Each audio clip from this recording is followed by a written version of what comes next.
Claro, centrémonos en los datos, ¿te parece? El mercado de plata en 2026 crece gracias a la política. Desde el 1 de enero de 2026, China implementó un nuevo sistema para exportar plata.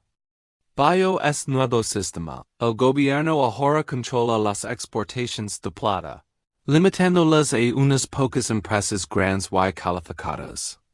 Estas compañías deben producir más de 80 toneladas de plata al año y mantener líneas de crédito sustanciales reconocidas por el gobierno.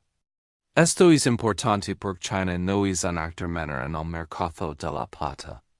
Produce y refina aproximadamente 180 millones de onzas anuales, lo que representa alrededor del 21% de la producción mundial.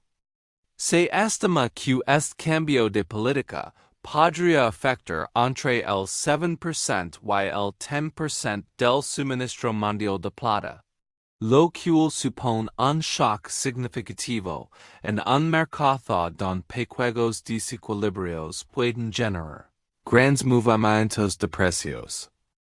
Esta decisión también se alinea con la estrategia de China para proteger su suministro interno ante la creciente demanda local, al mismo tiempo que responde los aranceles de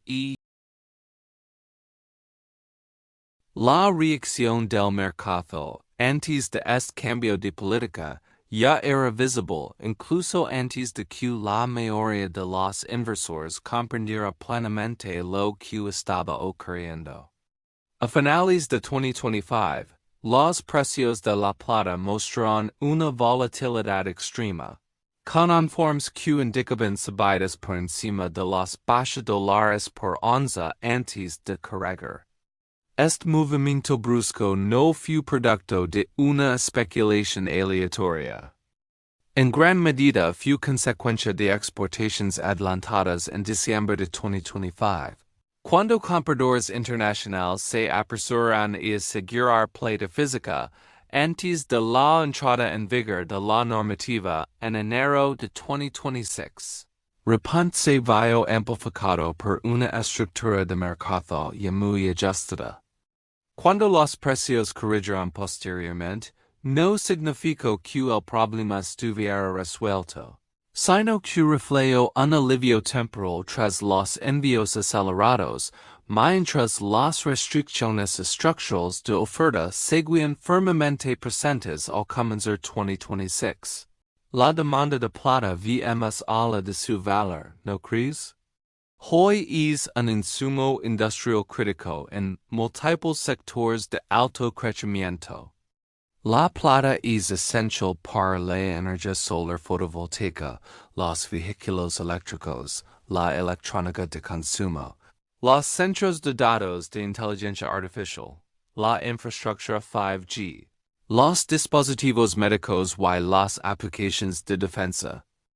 La demanda industrial de plata ha alcanzado niveles récord, y solo el sector fotovoltaico consume una porción enorme y creciente de la producción anual global. Esta demanda no es opcional ni fácilmente reversible. Está integrada en tendencias de largo plazo como la transición energética global, la expansión de la infraestructura digital y las prioridades de seguridad nacional. A diferencia de la demanda de inversión, que puede fluctuar con el sentimiento del mercado, la demanda industrial de plata es estructural y persistente. Al mismo tiempo, el lado de la oferta ha estado cuidándose atrás durante años. El mercado de la plata entra ahora en su quinto año consecutivo de déficits estructurales. En 2025, se estima que el déficit de suministro de plata será de entre 95 y 150 millones de onzas, según Silver Institute.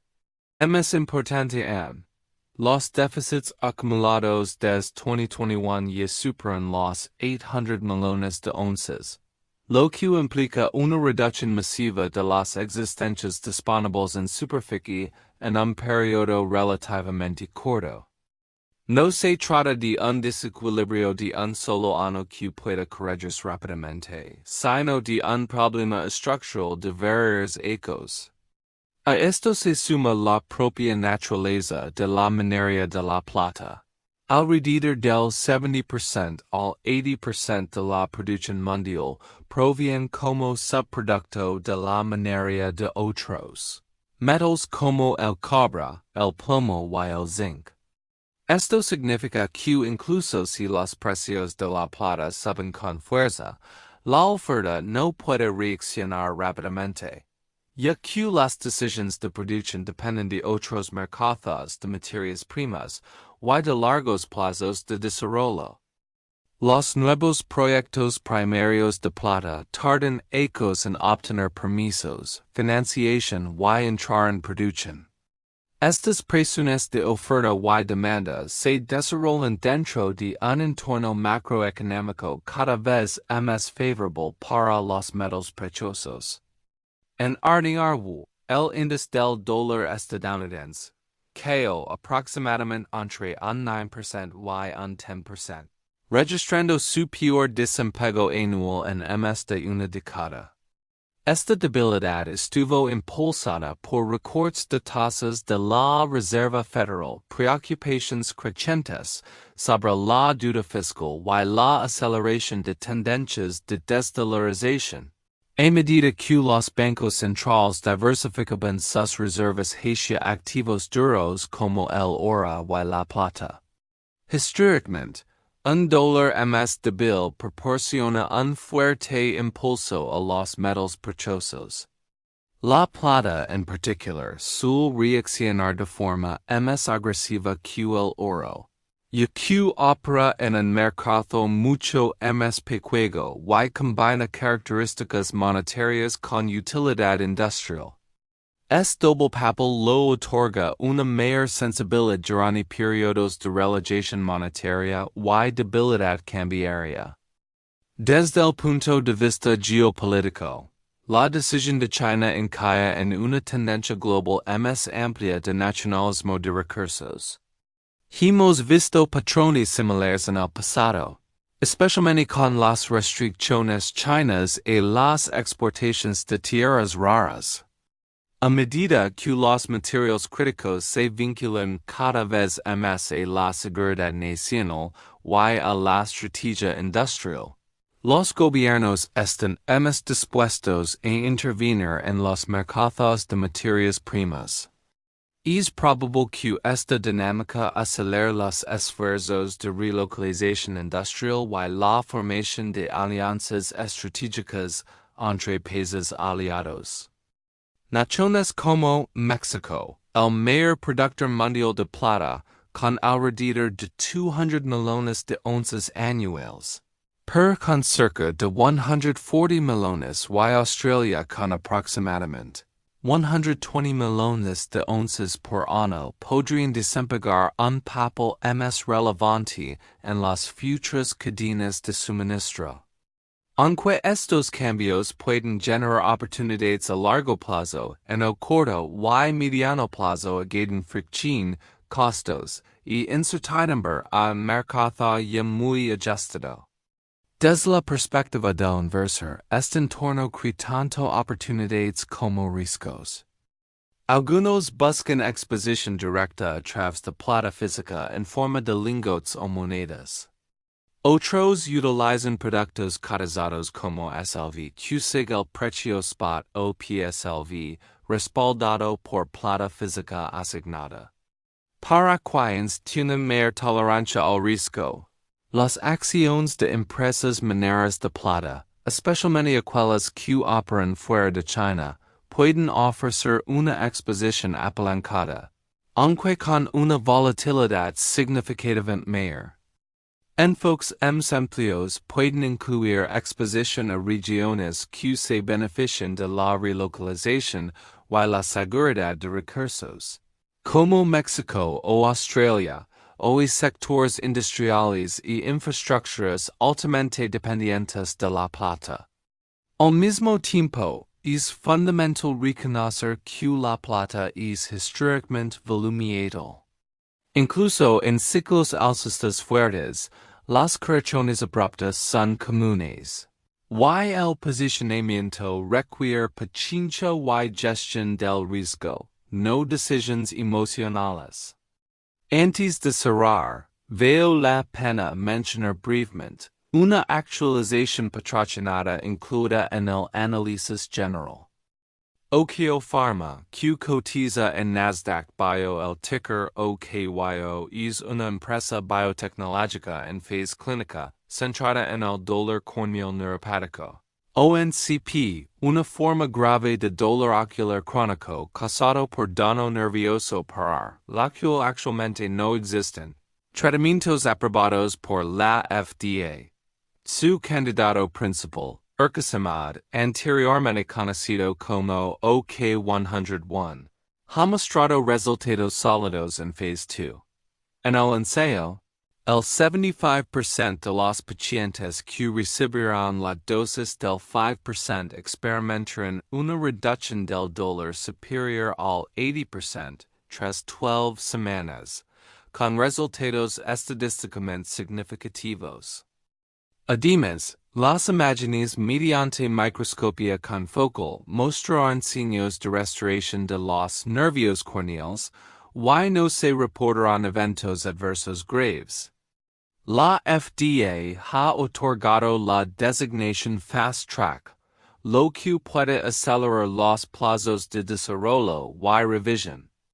Está previsto que un ensayo multicéntrico más amplio, con aproximadamente 100 pacientes, comienza en el primer trimestre de 2026, con resultados preliminares esperados más adelante en el año. La compañía también nombró a nuevo CEO el 5 de enero de 2026, y la participación interna sigue siendo significativa. Aunque el mercado del ojo seco y el dolor ocular se estima en MS de Liolin creciendo, es importante recordar que las inversiones en biotecnología conllevan altos riesgos clínicos, regulatorios y financieros. Como siempre, la debida diligencia es esencial. Si damos un paso atrás y observamos el panorama completo, la conclusión es clara. China no creó el déficit de plata, pero sus nuevas restricciones a la exportación han expuesto y agravado un problema que lleva ecos gastandos. Nos enfrentamos a un mercado con 5 ecos consecutivos de déficits. Escasez acumuladas que superan los 800 millones de onzas. Una oferta inelástica limitada por la minería como subproducto. Una demanda industrial record impulsada por la energía y la tecnología. Un dólar estadounidense más débil que aporta vientos de cola macroeconómicos y un entorno geopolítico.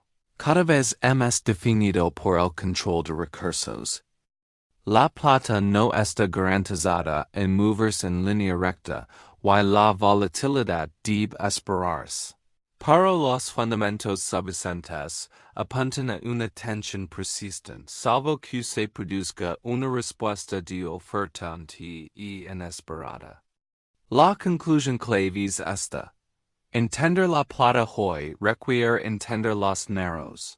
La estructura de la oferta y el contexto macroeconómico y geopolítico. No perseguir titulares o movimientos de precios a corto plazo. Tanto si mantienes plata, como si estás aumentando gradualmente tu exposición o simplemente observando desde la barrera. Mantenerse informado y disciplinado es más importante que nunca. Déjame tu opinión en los comentarios. ¿Eres alcista, cauteloso o estás esperando más claridad?